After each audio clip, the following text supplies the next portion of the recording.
Welcome to Rage You Nerds. I am Mr. Cack, and I am here for a Halloween episode. That's right, it's Halloween today, and I just decided I was going to record something right quick to give my thoughts on the things that I really liked and didn't like about the Five Nights at Freddy's movie. Now, you may be sitting there thinking, it's a Five Nights at Freddy movie. Should it be cinema? Well, box office-wise, it's done a pretty good job cleaning up right now. I think it's even beating Mr. Cinema's, Martin Scorsese's, current movie, which is kind of funny and I really love. I love that to a strong degree. I love when Scorsese kind of gets his crap kicked in by things that he must absolutely abhor. So before I get talking about the things that I like and the things that I don't like, I just want to make it clear right now that this isn't, by extension, a cinematic masterpiece. I think if you were going into Five Nights at Freddy's, the movie, based on the horror game, the horror survival game, you may have been coming in with a very skewed line of sight. Also, I'll be very honest, I am not probably the target demographic for this. I believe the audience that this is intending to hit is a much younger crowd.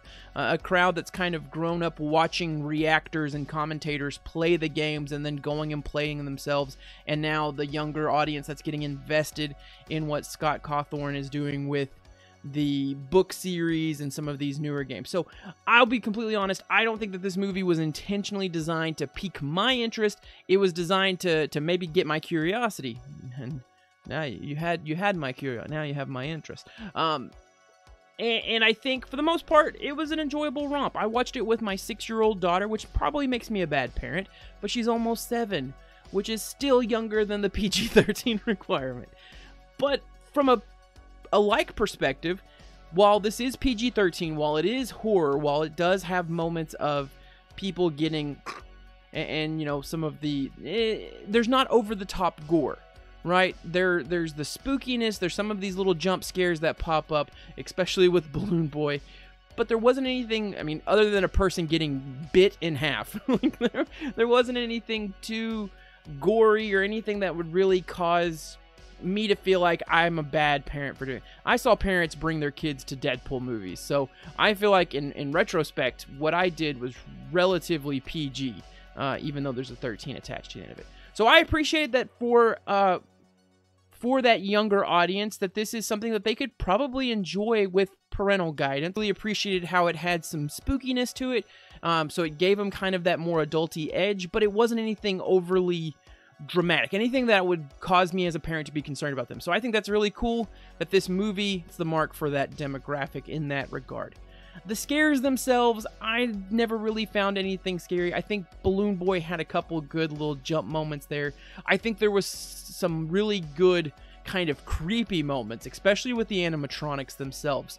And kind of with that twist in the midway point where Abby is just kind of palling around with the animatronics.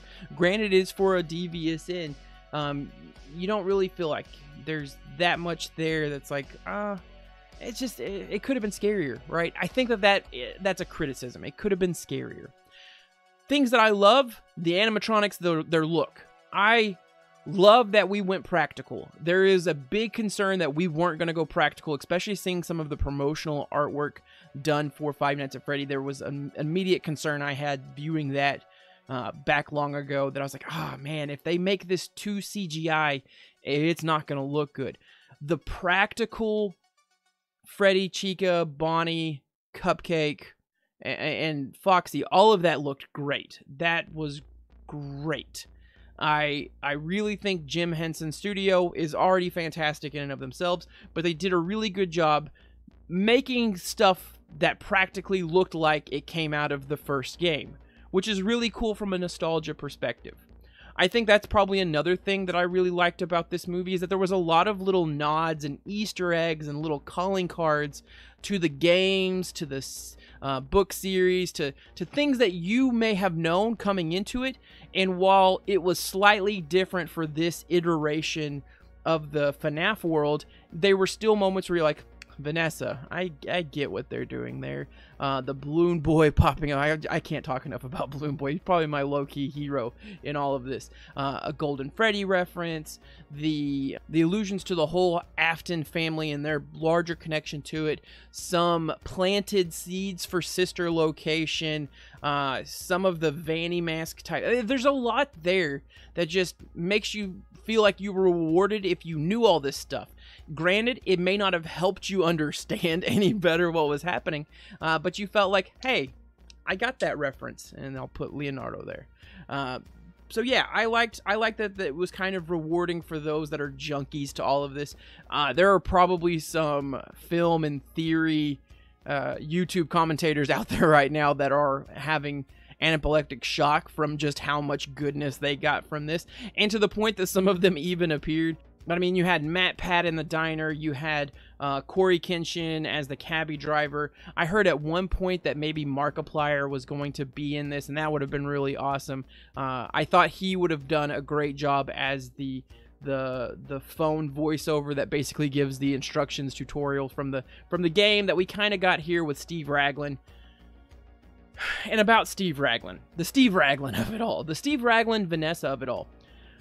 I think that the story,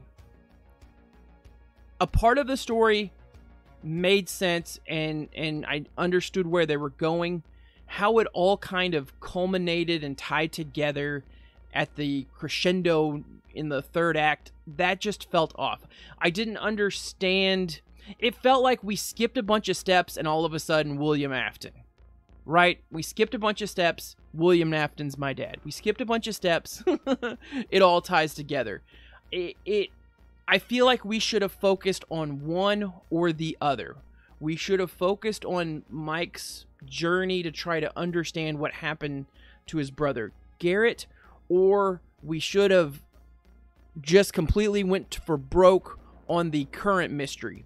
If I could have the power of hindsight to project to the team, to the writers, to the screenwriter for this movie, what I probably would have said is that you can start off the story with both Mike's drive to find who took his brother and this mystery of what happened to those children in the Fazbear's Pizzeria, and them all kind of coming together. You could do that, but you could do it in a better way, I think. I think you could have had, Mike's sole motivation is he wants to find his brother, he wants to find his brother, he wants to find his brother.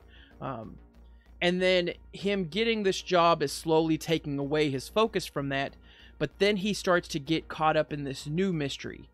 These other children have went missing.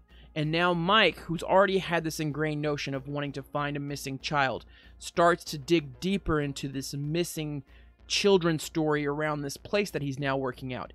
And through that, as we proceed into Act 2 of it all, you could see him start to find that there are connections between what happened to these kids and what happened to his brother. And I feel like you drag out the brother piece, but you make the primary focus the 5 kids currently at the pizzeria and figuring out what happened there. And then at the end, that's when you really sell the hook that what happened to them happened to his brother. And his brother may be out there, and his brother may be in a similar situation to where these children were, as, trapped entities with the animatronics. And then that gives you a drive to see Mike want to pursue the sister location, or hearing from Vanessa that my father owned another location. I also don't like that we got the Vanessa reveal in this. I feel like, again, we could have dragged that on a little bit more.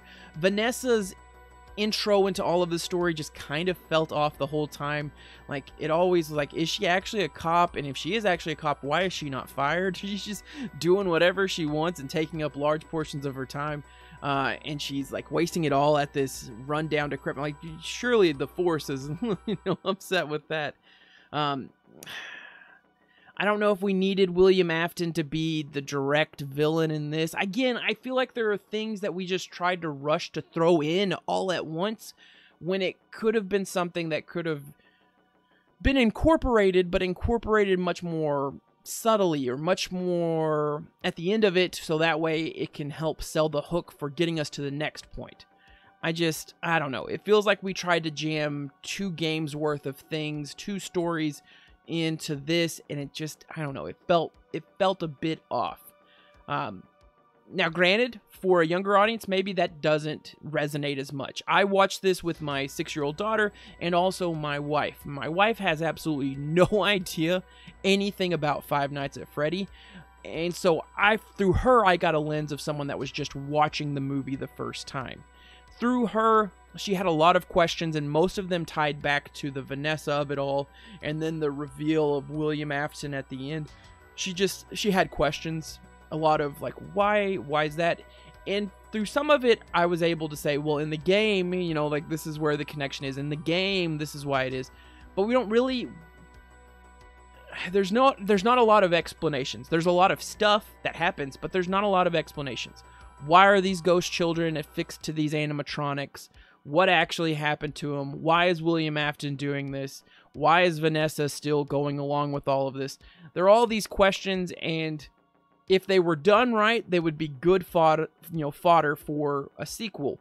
I don't think that they were done right. I feel like they just tossed a lot of stuff out there. And while that's a good go for broke approach, it just... You used almost 2 hours. It was 1 hour and 50 minutes for this film. You had almost 2 hours. You could have done more to really flesh things out. I think that a lack of overall focus hurt this story for me. But again, I like the animatronics. I liked a lot of the little subtle nods and callbacks and little Easter eggs. I love the use of YouTube content creators. I hope that that's something they continue doing. It's something that really draws my attention to Talk to Me, where YouTube creators built that, and I like this whole notion of where content creators are getting more involved with these projects and seeing how their little shine can be. I mean, we have one of the TikTok stars about to be in Thanksgiving. I forget which, I don't know who it is, a dance girl thing. She'll be there. She's a star, I guess, or she'll be unalived by the killer. I don't know. But I like that. It kind of gives me the similar vibes to what the Chucky series on Sci-Fi/USA is doing right now, where it's bringing in all these SNL actors this most recent season to just kind of... It's one of those little things where it's like, hey, Keenan. Oh, Keenan. No. So I like that. And you know what? Honestly, out of all of them, Matt Pat, Markiplier, those, maybe Jacksepticeye, those are kind of individuals that, you know, make a lot of sense to see in these kind of properties because they've invested a lot of time into either that genre or in Matt Pat himself, specifically Five Nights at Freddy theories. So it is really cool to see them kind of get rewarded for that. Maybe someday I'll fall in love with a property so much that we'll spend way too much time on the channel talking about it, and then maybe someday we'll get invited to be brutally murdered in that property or whatever. Ghostbusters. Hey, I love Ghostbusters. Ghostbusters references everywhere. I love Ghostbusters. If you want me to be a ghost, Ghostbusters, Jason Reitman, you know where to find me. You don't, but I will gladly show you where to find me. What did you think of Five Nights at Freddy? Again, I think I'm outside of the demographic that the story was intended to kind of resonate with, but overall, it was a good popcorn film. It was a good little popcorn horror to watch. It wasn't overly graphic, so that way I could watch it with my daughter. She's kind of into all of that stuff. She likes a lot of the YouTube content that comes out from the Let's Play gaming community. So she was really into this. She felt really appreciative that she got to be involved in this, and I felt rewarded as a father for not being punished by this being overly gory or overly messy or overly adult. So this was a really, really low-end PG-13 rating. So I appreciated that. I thought that really helped me get some bonus points as a dad. But what did you think? Did you like the Five Nights at Freddy movie? What were your favorite things about it? What were your least favorite things about it? Leave a comment down below. If you haven't already, subscribe to the channel, like this video, share it with some friends, and have a happy Halloween. Go out there trick-or-treating or turn off your lights and tell people to leave you alone. I'm Mr. Cack. This has been Rage You Nerds. We'll see you next time.